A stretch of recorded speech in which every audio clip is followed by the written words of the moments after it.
जय हिंद दोस्तों। आप सभी का स्वागत है हमारे YouTube चैनल अध्ययन फॉर एनी एग्जाम में। पिछली वीडियोज में हमने देखा था कि किस प्रकार से दक्षिण भारत में शिवाजी महाराज ने एक विशाल मराठा साम्राज्य की स्थापना की थी। शिवाजी महाराज की मृत्यु के उपरांत जो उनके उत्तराधिकारी हुए, आज उसका वर्णन हम आज की वीडियो में करेंगे। शिवाजी महाराज की एक पत्नी थी साईबाई और दूसरी थी सोयाबाई। वैसे तो कुल इनकी 8 पत्नियाँ थीं। जो साईबाई थी उनका पुत्र थे संभाजी महाराज और जो दूसरी पत्नी थी सोयाबाई उनके पुत्र थे राजाराम। अब संभाजी महाराज का 16 जनवरी 1681 को विधिवत रूप से राज्याभिषेक करा दिया जाता है। संभाजी महाराज बड़े वीर योद्धा थे। इन्होंने अपने पिता शिवाजी के साथ बहुत सारे युद्ध लड़े, जिसके बारे में औरंगजेब को पता था। औरंगजेब इनकी दहशत मानता था। वह चाहता था किसी प्रकार से संभाजी महाराज की हत्या कर दी जाए और अपना साम्राज्य का विस्तार दक्षिण में कर दिया जाए। जब संभाजी महाराज का राज्याभिषेक हुआ, उस समय जो उनके कुछ दरबारी थे, वो जो राजाराम को सपोर्ट करते थे, कुछ सौतेले भाइयों से इनके मनमुटाव थे और कुछ आंतरिक कलह के कारण संभाजी महाराज का किसी पर भी विश्वास नहीं था। जिस कारण से संभाजी महाराज ने एक प्रकांड विद्वान थे कवि कलश, उनको अपने सबसे ऊंचे पद पर बैठाया और इनको सलाहकार नियुक्त किया। उसी दौरान 1681 में क्या होता है कि एक औरंगजेब का बेटा था अकबर द्वितीय, जो कि उसका विद्रोह कर देता है और संभाजी महाराज के यहाँ आश्रय ले लेता है, जिसका पता औरंगजेब को चल जाता है। अब औरंगजेब क्या करता है कि 1689 में एक संगमेश्वर के युद्ध में उनका जो मुगल सेनापति था मरकरब खां को भेजता है, जो कि धोखे से संभाजी महाराज और उसके जो कवि कलश था दोनों को बंदी बना लेते हैं। 11 मार्च 1689 में औरंगजेब इन दोनों की निर्मम हत्या कर देता है। ऐसा माना जाता है कि संभाजी महाराज इतने बड़े योद्धा थे कि उन्होंने 210 युद्ध लड़े और किसी में भी पराभूत हासिल नहीं की थी। जिस कारण से इनसे संभाजी महाराज से औरंगजेब ने कहा था कि आप मेरे चारों बेटों में आपके जैसा एक भी होता तो मैं आज पूरे भारत पर मुगल साम्राज्य की पताका लहरा देता। बुद्धभूषण संभाजी महाराज द्वारा संस्कृत में लिखा एक ग्रंथ था, कभी कभी पूछ लिया जाता है। बाद में जो संभाजी महाराज के बेटे थे साहूजी महाराज, उसको औरंगजेब ने बंदी बना लिया। अब इसको बंदी बना लेते हैं, ये अंग्रेजों गलत लिखा है तो इसको औरंगजेब कर लेना। औरंगजेब ने बंदी बना लिया। अब इनके बंदी बनाने के बाद जो राजाराम थे उनको छत्रपति बनाया जाता है। जो राजाराम थे ये मुगलों के कारण ज़्यादा विस्तार नहीं कर पाते हैं और इन्होंने अपनी जो राजधानी थी रायगढ़ में थी, इन्होंने अपनी राजधानी मुगलों की वजह से सतारा में बनाई।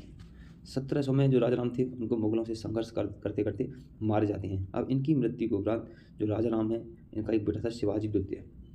शिवाजी द्वितीय मात्र 4 वर्ष का था। तो ताराबाई जो इनकी पत्नी थी, ताराबाई अपने 4 वर्षीय पुत्र शिवाजी द्वितीय को लेकर उनका राज्याभिषेक करवा के मराठा साम्राज्य की वास्तविक संरक्षिका बन जाती हैं। अब ताराबाई मराठा साम्राज्य की संरक्षिका बन गई हैं। वह मुगलों से वह भी संघर्ष कर रही हैं।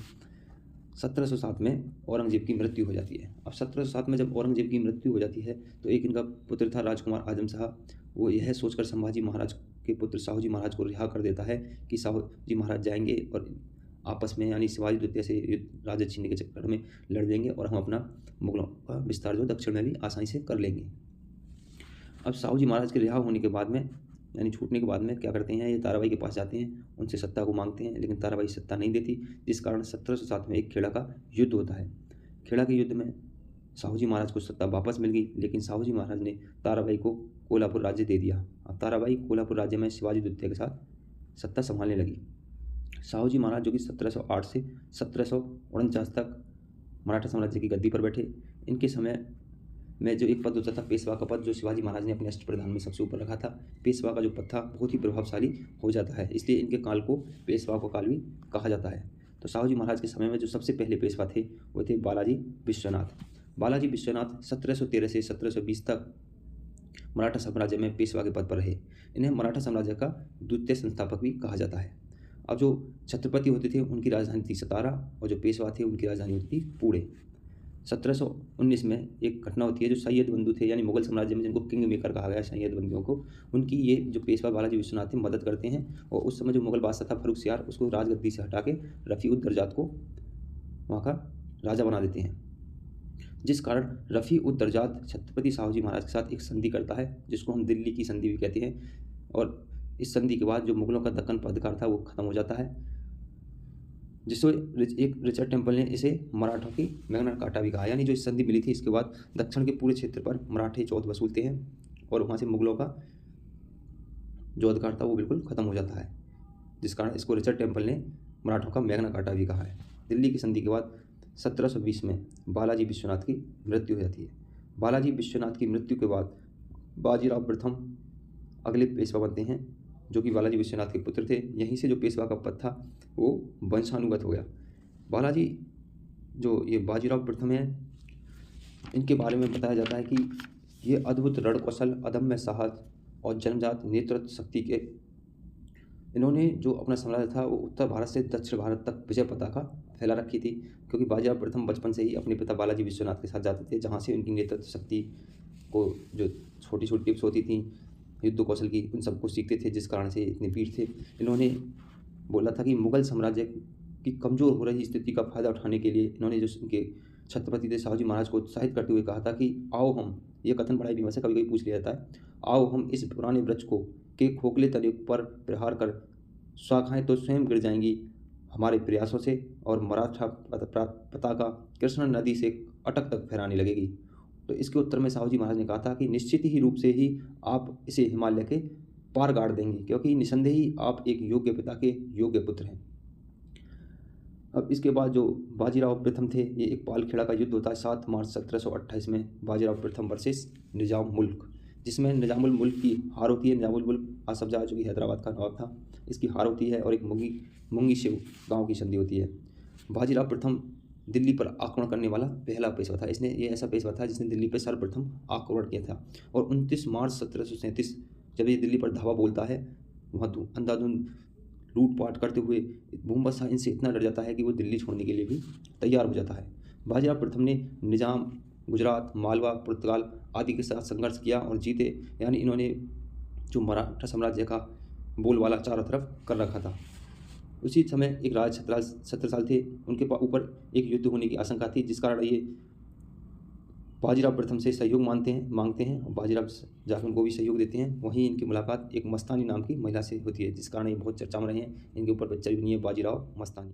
1740 में बाजीराव प्रथम की मृत्यु हो जाती है। 36 साल भी इनको अपना दत्तक पुत्र यानी इनको पुत्र मान लेते हैं और उनको 1/3 हिस्सा दे देते हैं वहाँ। 1740 में बाजीराव प्रथम की मृत्यु।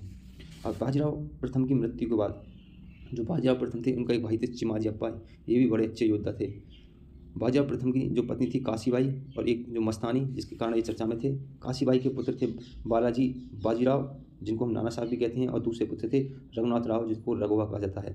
और जो मस्तानी थी, उनसे एक पुत्र था शमशेर बहादुर कृष्णा राव। बालाजी बाजीराव के जो भाई थे, जो बाजीराव के भाई थे वो थे चिमाजी अप्पा, उनका एक पुत्र था सदाशिव राव। इस स्ट्रक्चर को इसलिए देख लो क्योंकि पानीपत का जो तीसरा युद्ध होता है, यहाँ से समझने में बड़ी आसानी होगी।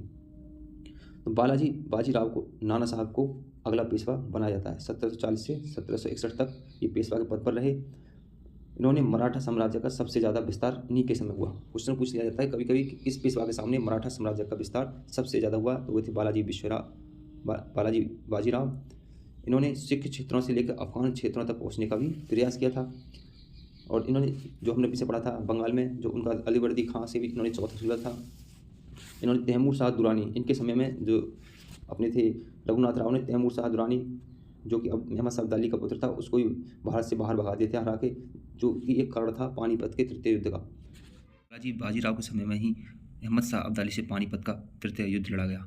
इस युद्ध में सदाशिव राव, विश्वास राव और शमशेर बहादुर ने मराठों की सेना का नेतृत्व किया। हमने पिछले चित्र में दिखाया था इस चार्ट में कि सदाशिव राव जो कि चिमाजी अप्पा के बेटे हैं, और शमशेर बहादुर जो कि मस्तानी जो दूसरी पत्नी थी मस्तानी, उनके बेटे हैं। विश्वास राव बाजीराव के बेटे हैं। इन तीनों ने मराठों की सेना का नेतृत्व किया, लेकिन यह अब्दाली से हार गए। मराठों की जो हार थी उसमें एक कारण यह भी था कि जो अवध का नवाब था शुजाउद्दीन, उसके पास 50,000 घुड़सवार थे, जिस कारण से इन्होंने इसको दिल्ली का गवर्नर बनाया था। दिल्ली का गवर्नर जाट महाराजा सूरजमल भी बनना चाहते थे, लेकिन इन्होंने शुजाउद्दौला को गवर्नर बनाया। इन्होंने सोचा कि शुजाउद्दौला शिया है और अहमद शाह अब्दाली जो है वो सुन्नी है, तो ये दोनों तो एक होंगे नहीं और हमें शुजाउद्दौला का फ़ायदा मिल जाएगा। लेकिन अब्दाली क्या करता है, इस्लामिक एकता के कारण से शुजाउद्दौला को अपनी तरफ मिला लेता है। तो दुआब के जो अफगान रोहिल्ला थे और अवध के नवाब शुजाउद्दौला अहमद शाह अब्दाली के साथ मिल जाते हैं। यह भी एक युद्ध में हार का बड़ा कारण था। जो ये युद्ध था इसमें इब्राहिम खां गारदी ने मराठाओं का साथ दिया और इसने मराठाओं की तोपखानों का नेतृत्व किया। इसने अपनी तोप के गोलों से अब्दाली की सेनाओं पर हाहाकार मचवा दिया था और बुरी तरह से शाम तक हालांकि मराठे जीत रहे थे, लेकिन जो एक हार का कारण एक ये भी था कि विश्वासराव के गोली लगने के बाद सदाशिवराव जो हैं अपने हाथी से उतरकर विश्वासराव को देखने जाते हैं। तो जो मराठों की सेना थी उन्होंने देखा कि हाथी पर कोई नहीं है, जिस कारण से उनका थोड़ा मोरल डाउन हो गया और भगदड़ मच गई। इसी बीच में अहमद शाह अब्दाली ने क्या है कुछ सैनिक अपने रिजर्व कर रखे थे, और जो रिजर्व सैनिकों को छोड़ देते हैं, तो बची कुची जो सेना थी जो सदाशिवराव के नेतृत्व में लड़ रही थी वो भी मारी जाती है। इस युद्ध में सदाशिवराव, विश्वासराव, शमशेर बहादुर तीनों मारे जाते हैं।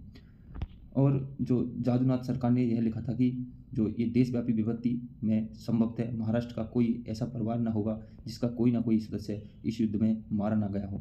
और इस युद्ध का कभी कोई क्वेश्चन पूछ लिया था कि आंखों देखा वर्णन किसने देखा है, तो आंखों देखा जो वर्णन है वो काशीराज पंडित ने किया है। इसी युद्ध के ने मराठों की हार के बाद यह तय कर दिया था कि मराठे अब भारत पर एक छत्र शासन नहीं करेंगे। और इस युद्ध की हार के शोक में 6 माह बाद बालाजी बाजीराव की मृत्यु हो जाती है। बालाजी बाजीराव की मृत्यु के बाद माधवराव जो कि इनका दूसरा पुत्र था वो पेशवा की गद्दी पर बैठता है और 1761 से 1772 तक पेशवा बना रहता है। अब माधवराव के समय में जो चाचा रघुनाथ राव थे ये भी खुद को पेशवा बनाना चाहते थे, तो बीच बीच में ये ऐसे कुछ उत्पात करते थे या कुछ षड्यंत्र रचते थे जिस कारण से जिससे परेशान होकर माधवराव ने रघुनाथ राव को शनिवारवाड़ा के अंदर नज़रबंद कर दिया। और माधवराव के समय में ही शाह आलम द्वितीय जो कि अंग्रेजों के संरक्षण में थे, उनके पेंशन भोगी थे, उनको मुक्त करा के मराठाओं के संरक्षण में आए और उनको दिल्ली की गद्दी पर बिठाया। 1772 में माधवराव की टीबी के कारण मृत्यु हो जाती है। अब इनकी मृत्यु के बाद इनका बालाजी बाजीराव का जो तीसरा बेटा था नारायण राव, उनको गद्दी पर बिठाया जाता है, जो कि 1772 से 73 यानी 1 साल तक ही पेशवा की गद्दी पर रहे। पेशवा बनने के बाद इन्होंने एक गलती कर दी कि इन्होंने रघुनाथ राव को रिहा कर दिया, जिस कारण रघुनाथ राव ने षड्यंत्र करके नारायण राव की हत्या कर दी और हत्या करने के बाद खुद को पेशवा घोषित कर दिया। अब जो इन्होंने रघुनाथ राव ने इनकी हत्या की है, तो इस जो अप्रिय घटना है इसका सबको पता चलता है, तो वह रघुनाथ राव को पेशवा नहीं स्वीकारते हैं।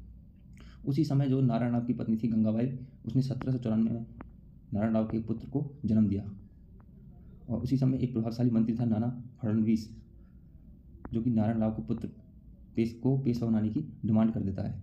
नाना फडणवीस चाहता है कि जो गंगाबाई का पुत्र है नारायण राव उसको पेशवा बनाया जाए। नाना फडणवीस ने एक भारवाही नामक परिषद का गठन किया, जिसके सारे लोग मिलकर नारायण राव को पुत्र को पेशवा बनाने की मुहिम में लग जाते हैं। जो नारायण राव का पुत्र था उसका नाम था सवाई माधवराव, यानी ये सभी लोग मिलकर सवाई माधवराव को पेशवा बनाने की मुहिम में लग जाते हैं। और ये सभी इस अभियान में सफल भी हुए और इन्होंने रघुनाथ राव को हटा करके सवाई माधव को 40 दिन की उम्र में पेशवा बना दिया।